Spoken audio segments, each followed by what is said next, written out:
Hi friends, எல்லோரும் எப்படி இருக்கீங்க? நல்லா இருக்கீங்களா? இந்த வீடியோவில் நம்ம எதை பற்றி பார்க்க போகிறோம்னா, வழக்கம் போல் ஒரு அமானுஷ்யமான திகில் நிறைந்த சம்பவங்களை பற்றி தான் இந்த வீடியோலையுமே முழுமையாக பார்க்க போகிறோம். இந்த வீடியோவோட ஒன்லைன் ஸ்டோரி என்ன அப்படின்னா, 2015 கோயம்புத்தூர்லேருந்து கேரளாவுக்கு ஒரு மேரேஜுக்கு போய் ரிட்டர்ன் பண்ணிட்டு இருந்த நபருக்கு நடந்த அமானுஷ்யமான திகில் சம்பவங்களை பற்றி தான் இந்த வீடியோவில் முழுமையாகவே பார்க்க போகிறோம். வாங்க வீடியோக்குள்ளே போகலாம்.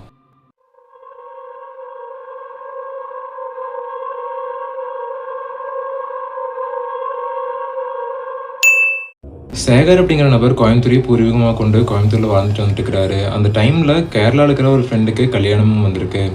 இதுக்கப்புறமா சேகர் அன்னைக்கு காலையிலேயே அவர் வீட்டில் இருக்கிற கார் எடுத்துகிட்டு கல்யாணத்துக்கு போயிடுறாரு. போயிட்டு நைட்டு வந்து பார்ட்டியும் இருக்குது. பார்ட்டி முடிச்சுட்டு போக சொல்லி ஃப்ரெண்ட்ஸ் எல்லாமே வற்புறுத்துறாங்க. இதுக்கப்புறமா சேகருக்கும் வந்து வேலைகள்லாம் நிறைய இருக்கிறதுனால சேகர் வந்து அன்றைக்கி நைட்டு ஒரு 10-11 மணி வரைக்கும் கேரளாவில் ஸ்டே பண்ணிவிட்டு நான் கிளம்புறேன்னு சொல்லி அவங்ககிட்டயே சொல்லிட்டு கிளம்புறாரு. இதுக்கப்புறமா கேரளாலேருந்து வரும்போது ரொம்ப லேட் ஆயிரும், இதனால் வந்து ஏதாவது ஷார்ட்கட் இருக்கா அப்படின்னு சொல்லிட்டு மேப்பில் போட ஆரம்பிக்கிறாரு. மேப்பில் போட்டால் ஒரு ஷார்ட்கட் காமிக்குது. நார்மலாக இவர் போகிற என்கேச்சை விட இந்த ரோட்டில் போனோம் அப்படின்னா கிட்டத்தட்ட ஒரு அரை மணி நேரம் 3/4 மணி நேரம் வந்து சீக்கிரமாக போயிடலாம் அப்படிங்கிற மாதிரி காமிக்குது. அதனால சேகரும் சரி இந்த ரூட்டில் போகலாம் அப்படின்னு சொல்லிட்டு அந்த மேப் சொன்ன ரூட்டில் போக ஆரம்பிக்கிறாரு. கொஞ்சம் தூரம் வந்து என்கேச்சில் போயிட்டு இருக்கிறாரு. என்கேச்சில் போனதுக்கப்புறமா அந்த ஷார்ட்கட் வந்து எடுக்கிற டைம் வருது. கரெக்டாக இவரோட ரைட் சைடில் வந்து ஷார்ட்கட் இருக்குது. ஷார்ட்கட்டில் வந்து கரெக்டாக திருப்பிடுறாரு. திருப்பி கொஞ்சம் கொஞ்சமாக உள்ளே போயிட்டுருக்கிறாரு. போகும்போது அந்த ரூட் வந்து எப்படி இருக்குது அப்படின்னா 2 சைடுமே மாந்தோப்பு. ஆனால் வேலியெல்லாம் எதுவுமே போடல, ஓப்பனாக தான் இருக்குது. இந்த சைடும் மாந்தோப்பு, அந்த சைடும் மாந்தோப்பு. நடுவில் வந்து ஒரு ரோடு, ரொம்ப சின்ன ரோடு தான். அந்த ரோட்டில் தான் வந்து அந்த மேப் கூப்பிட்டு போயிட்டுருக்கு. அப்படியே கொஞ்சம் கொஞ்சமாக போயிட்டுருக்குறாங்க. நல்லா ஒரு அடர்ந்த மாந்தோப்பு, ரொம்ப அழகாகவும் இருக்குது, ரொம்ப பசுமையாக இருக்குது. காற்றெல்லாம் எதுவுமே இல்லாமல் ரொம்ப அமைதியாக இருக்குது. இவரோட வண்டி மட்டும்தான் அந்த ரோட்டில் பொறுமையாக போயிட்டுருக்கு. இதுக்கப்புறமா அவருக்கும் வந்து கொஞ்சம் சந்தேகம் வந்துடுது. ஒருவேளை நம்ம போகிறது கரெக்டு தானா, இது மேப் சொல்கிறதெல்லாம் கரெக்டு தானா? ஏன்னா மேப் சொல்கிறதெல்லாம் அந்த டைமில் நம்ப முடியாது. ஏன்னா இப்போவே வந்து நிறைய மிஸ்டேக்கெல்லாம் நடக்குது. அந்த டைமில் வந்து ரொம்பவுமே மிஸ்டேக்காக இருக்கும். அதனால் வந்து கொஞ்சம் சந்தேகப்பட்டு அப்படியே கொஞ்சம் தூரம் போயிட்டே இருக்கிறாரு. அப்படி போகும்போதும் பார்த்தோம்னா ஒரு ஸ்ட்ரீட் லைட் இல்லை, எதுவுமே இல்லை. அதுக்கப்புறமா எந்த வண்டியுமே வந்து இவருக்கு பின்னாடியும் வரல, இவருக்கு ஆப்போசிட்லேயும் எந்த வண்டியுமே கிராஸ் ஆகலை. சரி, இவர் என்ன நினச்சிக்கிறாரு அப்படின்னா, பெரும்பாலும் வந்து என்கேஜ்லேயே எல்லாம் போயிடுறாங்க, இந்த பக்கம் வந்து பெருசாக வசதி இல்லைன்னு சொல்லிட்டு யாரும் வரதில்லையாட்டுருக்குன்னு நினச்சிட்டு இவரும் கொஞ்சம் கொஞ்சமாக போயிட்டே இருக்கிறாரு. அந்த மேப்பில் பார்க்குறாரு, அந்த மாதவோட அடர்த்தி வந்து இன்னுமே நல்லா அடர்த்தியாக இருக்குது. இதை பார்த்துட்டே போயிட்டு இருக்கும்போது இவருக்கும் உள்ளலாம் வந்து கொஞ்சம் பயமாகுது. ஏன்னா ரொம்ப நேரமாக இவர் மட்டும் தான் பயணிச்சு போயிட்டு இருக்கிறாரு. ரொம்ப அமைதியாக இருந்த அந்த மாந்தோப்பில் இப்போ நல்லா காத்தடிக்க ஆரம்பிக்குது. சலசலன்னு சத்தம் வரதெல்லாம் பார்த்துட்டு இதுக்கு வந்து ரொம்ப பயமாயிடுது. இதுக்கப்புறமா அவரும் வந்து பாட்டு போட்டுட்டு அப்படியே பொறுமையாக போயிட்டு இருக்கிறாரு. போக போக பார்த்தீங்க அப்படின்னா இன்னுமே கொஞ்சம் கொஞ்சமாக பயம் ஏறிட்டே தான் இருக்குது. ஏன் அப்படின்னா கிட்ட தூரம் வரைக்கும் ஒரு ஆள் நடமாட்டமும் இல்லை. அதுக்கப்புறம் ஃபுல்லாகவே காடாக தான் இருக்குது. மாந்தோப்பு தான் இருக்குது. பல ஏக்கருக்கு மாந்தோப்பாக தான் இருக்குது. எதுவுமே இல்லை அந்த ரோட்டில். ஒரு சின்ன கடை கூட கண்ணுக்கு தடுப்பரில்ல. இவ்வளோ நேரம் சினிமா பாட்டு போட்டு கேட்டுட்டு இருந்த சேகர் இப்போது சாமி பாட்டு போட்டு கேட்க ஆரம்பிக்கிறாரு. இப்படியே கொஞ்சம் தூரம் போயிட்டுருக்காரு. போக போக அந்த வண்டியில் வந்து ஏதோ அடைப்பு ஏற்பட்டு வண்டி வந்து அதே இடத்துல ஸ்டார்ட் ஆகாமல் அப்படியே நின்றுது. சேகருக்கு இன்னுமே ரொம்ப பயமாயிருது. ஏன்னா ஆள் நடமாட்டமே இல்லாத அந்த தோப்பில் தன்னந்தனியே எப்படி கீழே இறங்குதுன்னு ரொம்ப யோசனை பண்ணிகிட்டே உட்காந்துருக்காரு. கிட்டத்தட்ட ஒரு 10 நிமிஷம் ஃபுல்லாக டோர் கண்ணாடியெல்லாம் ஏற்றி விட்டுட்டு அந்த காருக்குள்ளேயே அமைதியாக உட்காந்துருக்காரு. இதுக்கப்புறமா அவரோட வண்டியோட பேட்டரியும் வந்து ரொம்ப வீக்காக இருக்கிறதுனால உள்ளே எரிஞ்சிட்டு இருக்கிற லைட் வந்து விட்டு விட்டு எரிய ஆரம்பிக்குது. இதனால அவருக்கு இன்னுமே பயமாயிருது. அதனால் அவரும் அந்த வண்டி விட்டு கீழே இறங்கிடுறாரு. கீழே இறங்கி அவர் கையில் இருக்கிற டார்ச் லைட்டை வச்சு சுற்றி சுற்றி அடித்து பார்க்குறாரு. யாருமே இல்லை. ஒரு பயத்தோடையே வந்து பேனட் ஓப்பன் பண்ணுறாரு. பேனட் ஓப்பன் பண்ணி பார்த்தா எந்த ப்ராப்ளமுமே இல்லை, நல்லா தான் இருக்குது. அப்புறம் ஏன் ஸ்டார்ட் ஆகலை அப்படின்னு சொல்லிட்டு இவருக்கும் ரொம்ப பயமாக இருக்குது. இதுக்கப்புறமா அவரோட ஃபோன் எடுத்து பார்க்குறாரு. ஃபோனில் சுத்தமாக டவர் இல்லை. இதுக்கப்புறமே என்ன பண்ணுறது, எப்படி மெக்கானிக் கூட கூப்பிட முடியாதாட்டிருக்கு, நம்ம தெரியாமல் சிக்கிட்ட மாட்டிருக்குன்னு நினச்சிட்டு சரி காலையில் வரைக்கும் வெயிட் பண்ணலாமா அப்படின்னு யோசனை பண்ணுறாரு. ஆனால் காலையில் வந்து இவருக்கு ஒரு கமிட்மெண்ட் இருக்குது, கண்டிப்பாக போயே ஆகணும், அதையும் மிஸ் பண்ண முடியாதுன்னு சொல்லிட்டு ஒரு யோசனையிலேயே உட்காந்துட்டு இருக்கிறாரு சேகர். என்ன பண்ணலான்னு சொல்லி எதுவுமே ஒரு ஐடியாவே இல்லாத டைமில் ஒரு பொண்ணு கையில் ஒரு குடத்தோட அந்த ரோட்டில் ஒரு சைடு வலது பக்கம் இருந்து இடது பக்கம் கிராஸ் ஆகி போகிறத பார்த்துட்டு சேகருக்கு ரொம்ப பயமாயிருது. ஏன்னா இந்த டைமில் இந்த பொண்ணு என்ன பண்ணுறாங்க அப்படின்னு சொல்லி சேகருக்கு எதுவுமே தெரியல. என்ன பண்ணுறது, கண்ணு கெட்டின தூரம் வரைக்கும் யாருமே இல்லை. இந்த பொண்ணுக்கிட்ட எதாவது ஹெல்ப் கேட்டு பார்ப்போம் அப்படின்னு சொல்லி வண்டியை விட்டு கீழே இறங்கி வண்டியை லாக் பண்ணிவிட்டு அந்த பொண்ணை கூப்பிட்றாரு. அந்த பொண்ணும் டக்குன்னு பின்னாடி திரும்பி பார்க்குறாங்க. என்ன அப்படின்னு சொல்லி அந்த பொண்ணு கேட்குறாங்க. வண்டி வந்து என்ன பிரச்சனைன்னு தெரியல, டக்குன்னு ஆஃப் ஆயிடுச்சு. இந்த சைடில் ஏதாவது கடை இருக்கா, மெக்கானிக் ஷெட் ஏதாவது இருக்கா அப்படின்னு சொல்லி கேட்குறாங்க. அந்த பொண்ணு வந்து மலையாளத்திலேயே பேசுகிறாங்க. இவருக்கு வந்து மலையாளம் தெரியல. இதுக்கப்புறமா என்ன பண்ணுறதுன்னு தெரியாத சேகர் வந்து யோசிச்சுட்டு இருக்காரு. டக்குன்னு வந்து அந்த பொண்ணு தமிழ்ல பேசுறாங்க. "என்னங்க இவ்வளோ நேரம் மலையாளத்தில பேசிட்டு இருந்தீங்க. இப்ப டக்குன்னு தமிழ்ல பேசுறீங்க" அப்படிங்கவும், "இல்ல எனக்கு தமிழ் வந்து கொஞ்சம் தெரியும்" அப்படின்னு சொல்லிட்டு சேகர் கிட்ட பேசுறாங்க. என்ன பிரச்சனைன்னு சொல்லி கேட்கவும், "வண்டி வந்து டக்குன்னு ஆஃப் ஆயிருச்சு. இந்த சைடு ஏதாவது மெக்கானிக் ஷெட் இருக்கா? இல்ல உங்ககிட்ட ஏதாவது மெக்கானிக் நம்பர் இருக்கா?" அப்படின்னு சொல்லி கேட்குறாங்க. "என்கிட்ட ஃபோன் இல்ல" அப்படின்னு சொல்றாங்க அந்த பொண்ணு. சரி, ஏதாவது பக்கத்துல ஏதாவது வீடு, ஹோட்டல் இந்த மாரி இருக்கா? நைட்டு ஸ்டே பண்ற மாரி அப்படின்னு கேட்குறாங்க. இந்த வழியில எதுவுமே இல்ல. இது ஃபுல்லாவே தோப்போட வழி தான். இந்த பக்கம் வந்து எந்த கடையும் எல்லாம் இல்ல. கடைசிக்கு போனா ஒரு மலை மட்டும் தான் இருக்குது. அதுக்கு மேல பாதை இல்ல அப்படிங்கிறாங்க. இல்ல நான் மேப் பார்த்து வந்தேன். அந்த மேப்ல வந்து இது இந்த ரோடு தான் காமிச்சது அப்படின்னு சொல்லவும், கண்டிப்பா அந்த பக்கம் வந்து எந்த வழியுமே இல்ல. இந்த மாந்தோப்புக்கு நடுவுல தான் என்னோட வீடு இருக்குன்னு அந்த பொண்ணு சொல்றாங்க. சரி இன்னைக்கு நைட்டு ஒரு நாள் மட்டும் உங்க வீட்ல நான் தங்கிக்கலாமா? இந்த இடம் வந்து புது இடம் வேற. இந்த கார விட்டுட்டு என்னால தனியாவும் இருக்க முடியாது. ஏதோ உங்க வீட்ல பெரியவங்க யாராவது இருக்காங்களா? அந்த கார தள்ளி ஏதோ ஓரமாகி நிப்பாட்டிக்கலான்னு சொல்லி கேட்கவும், இல்ல என் வீட்ல நான் மட்டும் தான் தனியா இருக்கேன் அப்படிங்கிறாங்க. இதுக்கப்புறம் சேகர் வந்து யோசிக்கிறாரு. எப்படி தனியா இருக்கிற பொண்ணோட வீட்ல போய் இருக்கிறது அப்படின்னு யோசிச்சுட்டு, சேகர் சரி நான் கார்லயே இருந்துக்கிறேன். நீங்க வேணா போங்க அப்படிங்கிறாங்க. இதுக்கப்புறம் அந்த பொண்ணு இவர பார்த்து ஒரு சிரிப்பு சிரிச்சுட்டு, பரவால்ல நீங்க வாங்க. எதுவும் தப்பாலாம் நடக்காது. வாங்க பார்த்துக்கலாம் அப்படின்னு சொல்லிட்டு, அந்த பொண்ணு சேகர கூப்பிட்டு போக ஆரம்பிக்கிறாங்க. சேகரும் வந்து ஒரு பயத்தோடயே தான் போறாரு. ஏன்னா தெரியாத ஊரு. ஃபோன்லயும் வேற சுத்தமா டவர் இல்ல. ஒரு புதால் வீட்ல போய் எப்படி இருக்கிறதுன்னு சொல்லிட்டு யோசனை பண்ணிட்டே தான் சேகர் போறாரு. இதுக்கப்புறமா ரொம்ப பயத்தோடயே சேகர் அந்த பொண்ணுக்கு பின்னாடி போக ஆரம்பிக்கிறாங்க. "கையில என்னங்க குடம்? தண்ணி எடுத்துட்டு போறீங்களான்னு?" சொல்லி கேட்கவும், "இல்ல தண்ணி எடுக்கறதுக்கு தான் போறேன்" அப்படிங்கிறாங்க. "தண்ணி எடுக்கறதுக்கு போறீங்களா? தண்ணி எடுக்கறதுக்கு போறீங்கன்னா, அப்போ உங்க வீடு அந்த பக்கம் இருக்கா?" அப்படின்னு சொல்லி கேட்கவும், "இல்ல என் வீடு இந்த பக்கம் தான் இருக்கு. அப்புறம் ஏன் குடத்த எடுத்துட்டு இங்க வரீங்க?" அப்படின்னு கேட்கவும், "சும்மா சும்மா கேள்வி கேட்காதீங்க. வரதா இருந்தா வாங்க" அப்படின்னு சொல்லி டக்குன்னு அந்த பொண்ணு சத்தம் போட்டு பேச ஆரம்பிக்கிறாங்க. சேகருக்கு டக்குன்னு பயமாயிருது. என்ன இது நம்ம என்ன கேட்டுட்டோம்? இந்த பொண்ணு ஏன் இப்படி பேசுறாங்க? அப்படின்னு சொல்லிட்டு சேகருக்கு எதுவும் புரியல. சரி என்ன பண்றது? வேற வழி இல்ல. இன்னைக்கு இவங்க வீட்ல ஸ்டே பண்ணி ஆகணும்னு சொல்லிட்டு சேகரும் பொறுமையா அவங்க பின்னாடியே போக ஆரம்பிக்கிறாங்க. கிட்டத்தட்ட சொல்லப்போனா, இவ்வளோ நேரம் வந்து காத்தெல்லாம் இல்லாம ரொம்ப அமைதியா இருந்தது. அவங்க அந்த வீட்ட நெருங்கவே, ரொம்ப அடர்ந்த அந்த மாந்தோப்புல பலமா காத்து வீச ஆரம்பிக்குது. குறிப்பிட்டு சொல்லப்போனா, அந்த காத்து வந்து இவங்களே தூக்கிட்டு போயிருமான்ருக்கு. அவ்ளோ காத்தடிக்குது. அந்த காத்துல அந்த பொண்ணோட சேலை நல்லாவே ஆடுது. அது மட்டும் இல்லாம, அந்த பொண்ணுக்கு நிழலே இல்லைன்னு சொல்றாரு. நல்லா அன்னைக்கு வந்து பௌர்ணமியும் வேறயாமா. அந்த நிலா வெளிச்சத்துல என்னோட நிழல் நல்லாவே அந்த தரையில தெரியுது. அந்த பொண்ணோட நிழல் தரையிலேயே தெரியலையே அப்படின்னு சொல்லிட்டு சேகருக்கு ரொம்ப பயமாயிருது. அதுக்கப்புறம் அந்த பொண்ணோட முன்னாடி போய் பேசுறான். இவ்வளோ நேரம் பின்னாடி தான் நின்னு பேசிட்டு போயிட்டுருக்கோம். சரி முன்னாடி போலாம் அப்படின்னு சொல்லிட்டு, சேகர் ஒரு பயத்தோடயே அந்த பொண்ணுக்கு முன்னாடி போக ஆரம்பிக்கிறாரு. அப்படி போயிட்டு இருக்கிற சேகருக்கு டக்குன்னு ஒரு பயம் வந்துருது. ஏன் அப்படின்னா, சேகர் வந்து இவ்வளோ நேரம் அந்த பொண்ணு வந்து கையில அந்த குடம் வச்சிருந்த மாரி பார்த்துட்டு இருந்தாங்கல்ல. இப்போ அவங்க சைட்ல போக போக அந்த குடமே இல்லாத மாரி இருக்கு. இவ்வளோ நேரம் அந்த குடம் தண்ணி எடுக்க போறேன் அப்படின்னு அந்த பொண்ணு சொல்லிட்டு இருந்தாங்க. இப்ப சைடுல போன சேகர் பார்த்தா அந்த குடமே இல்ல. குடமே இல்லாம அந்த பொண்ணு வந்து வெறும் சும்மா கைய மட்டும் தான் இப்படி வச்சுட்டு போயிட்டு இருந்திருக்காங்க. இதுக்கப்புறம் சேகருக்கு இன்னுமே பயமாயிருது. "என்னங்க வெறும் கை இப்படி வச்சுட்டு போயிட்டு இருக்கீங்க? குடம் எடுத்துட்டு வந்தீங்கல்ல எங்க?" அப்படின்னு சொல்லி கேட்கவும், "நான் எப்பப்பா குடம் எடுத்துட்டு வந்தேன்னு" சொல்லி அந்த பொண்ணு சேகர பயமுறுத்த ஆரம்பிக்கிறாங்க. இதெல்லாம் பார்த்துட்டு இருந்த சேகருக்கு ரொம்ப அமானுஷ்யமா இருக்குது. சரி திரும்பி நம்ம வண்டிக்கே போயிரலாம். இது வந்து இது தப்பா இருக்கு அப்படின்னு சொல்லிட்டு, சேகர் வண்டிக்கு போலான்னு சொல்லி அந்த பொண்ணுகிட்ட சொல்லிட்டு திரும்புறாரு. திரும்புன உடனே டக்குன்னு பின்னாடி இருந்த பொண்ணு, இவரு திரும்புன உடனே இவருக்கு முன்னாடி வந்து நின்னுடுறாங்க. இத பார்த்துட்டு இருந்த சேகருக்கு உயிரே இல்ல. "நான் எங்க வேணா இருப்பேன். இது என்னோட எல்லை" அப்படின்னு சொல்லி அந்த பொண்ணு ரொம்ப பலமா சிரிக்க ஆரம்பிக்கிறாங்க. இத கேட்டுட்டு இருந்த சேகருக்கு ரொம்ப பயமாயிருது. இது வந்து பொண்ணு இல்ல அப்படின்னு சொல்லிட்டு அப்பவே தெரிஞ்சுக்கிறாங்க. "நீங்க யாரு? நீங்க யாருன்னு?" சொல்லி கேட்குறாங்க.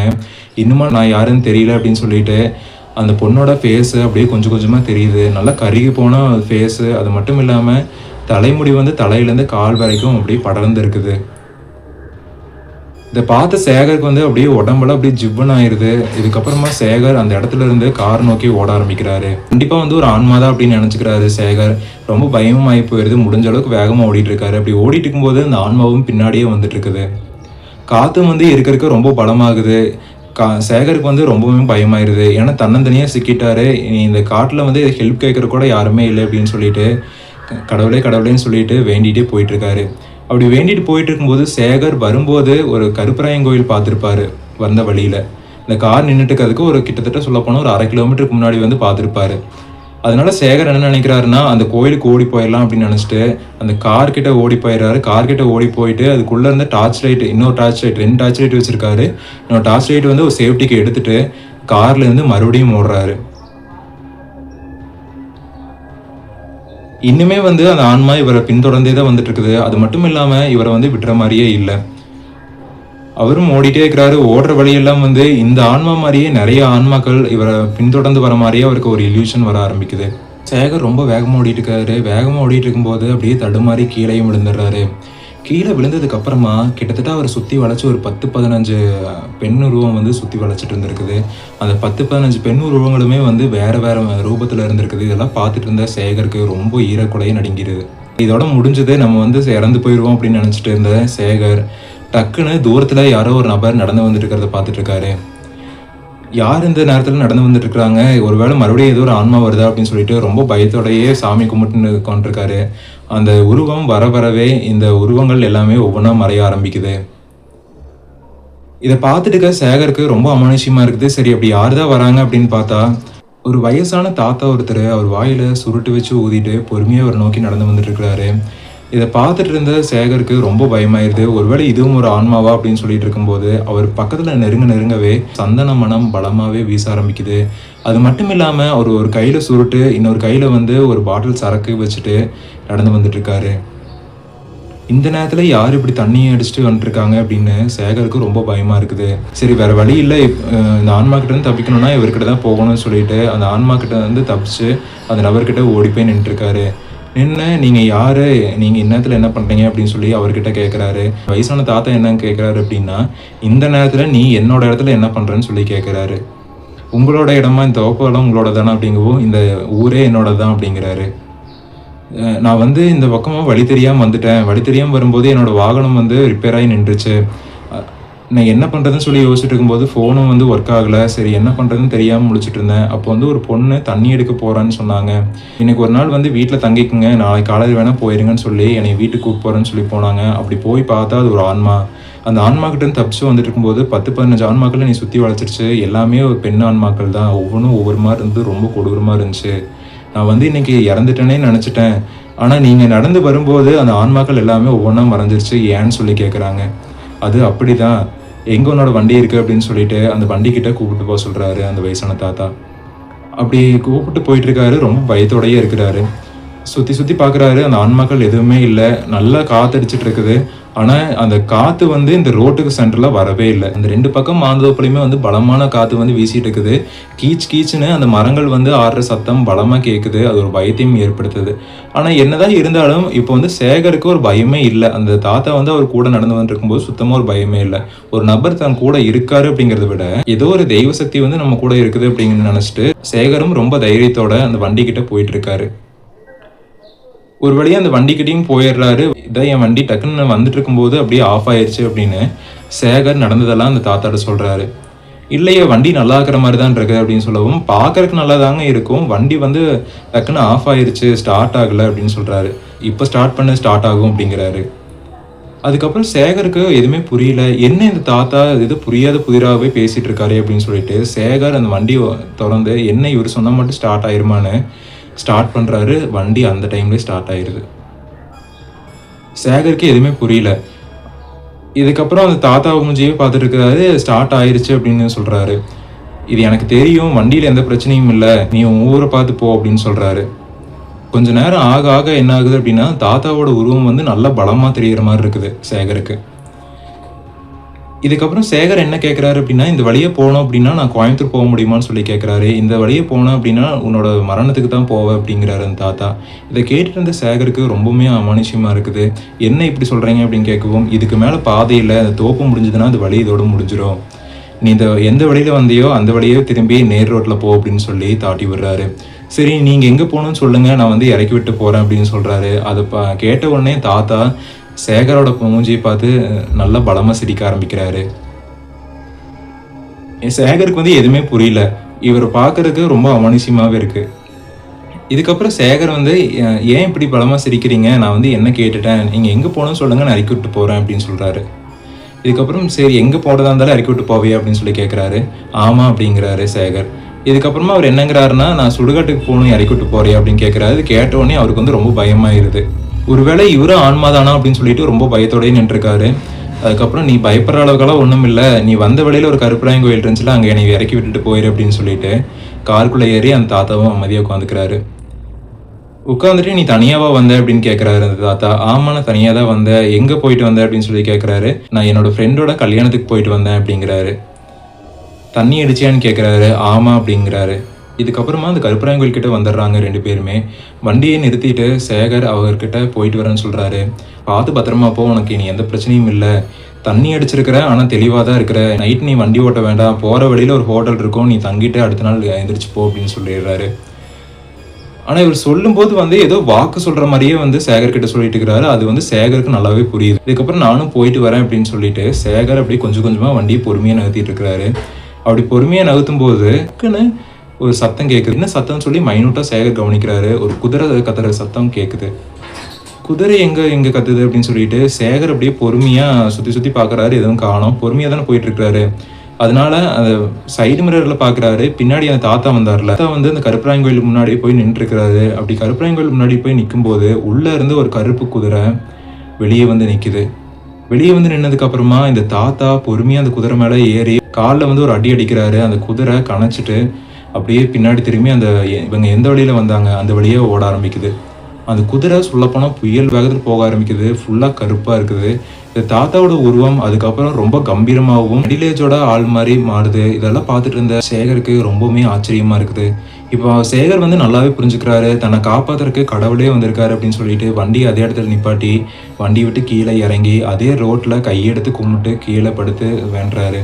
கருப்பண்ணை காப்பாத்திட்டு, கருப்பண்ணைய காப்பாத்திட்டு அப்படின்னு சொல்லி சாமி கும்பிட்டு, அந்த வழிய விட்டு வெளிய அவர் சொன்ன மாரி போற வழியில இருக்கிற ஒரு ஹோட்டல்ல சாப்பிட்டு, அதே இடத்துல தூங்கிட்டு காலையில எந்திரிச்சு போறாரு. அப்படி காலையில எந்திரிச்சு போகும்போது அவர் நோட் பண்ற விஷயம் என்ன அப்படின்னா, அந்த ஹோட்டலுக்கு ஆப்போசிட்லயே ஒரு சின்ன கருப்பராயன் கோயில் இருக்குது. அந்த கருப்பராயன் கோயிலுக்கு போய் சாமி கும்பிட்டுட்டு, அதுக்கு அடுத்த நாள் ஒரு 10 மணிக்கு தான் அவர் வீட்டுக்கே போயிருக்கிறாரு. அவ்வளோ நேரம் ஸ்டே பண்ணி நல்லா ரெஸ்ட் எடுத்து அதுக்கப்புறம் தான் போயிருக்காரு. கருப்பராயன் நம்ம சும்மா இந்த ஹோட்டல்ல தங்க சொல்லல. பாதுகாப்புக்கு நானும் இருக்கிறேன் அப்படின்னு சொல்லி தான் ஹோட்டல்ல தங்க சொல்லியிருக்கிறாரு அப்படின்னு புரிஞ்சுட்டு, சேகர் வீட்டுக்கு பத்திரமா போய் சேர்ந்துடுறாரு. இதுக்கப்புறம் ஒரு 2, 3 டைம் நான் போயிட்டு வரும்போதெல்லாம் ஷார்ட்கட்டுங்கிற ரூட்ல இந்த மேப் தான் காமிச்சது. அதுக்கப்புறம் இப்போ டெவலப் பண்ணிட்டாங்க. அந்த ஷார்ட்கட் காமிக்கிறது இல்ல. இதுக்கப்புறமா நான் எப்போவெல்லாம் போகிறேனோ, அந்த தோட்டத்துக்குள்ள போய் நான் சாமி கும்பிட்றதில்ல. அந்த ஹோட்டலுக்கு ஆப்போசிட்ல இருக்கிற அந்த சின்ன கருப்பராயன் கோயில்ல போய் நின்னு சாமி கும்பிட்டுட்டு, அதுக்கப்புறம் தான் நான் வீட்டுக்கு போவேன் சொல்லிட்டு, இந்த கதைக்கு ஒரு ஃபுல் ஸ்டாப் வச்சிருக்கிறாரு நம்ம சப்ஸ்கிரைபரான சேகர். உங்க வாழ்க்கையிலும் நடந்த அமானுஷ்யமான திகில் சம்பவங்களை நம்ம சேனல்ல பதிவிட, கீழே டிஸ்கிரிப்ஷன்ல இருக்கிற இன்ஸ்டாகிராம் லிங்கை கிளிக் பண்ணி ஃபாலோ பண்ணி, அதில் டெக்ஸ்ட்லயோ இல்ல வாய்ஸ் மெசேஜ்லயோ நீங்க அனுப்பலாங்க. மேலும் ஒரு அமானுஷ்யமான சம்பவத்தில் சந்திக்கும் வரை தேங்க்ஸ் டு கூகுள்ஸ் இன்வெஸ்டிகேஷன்.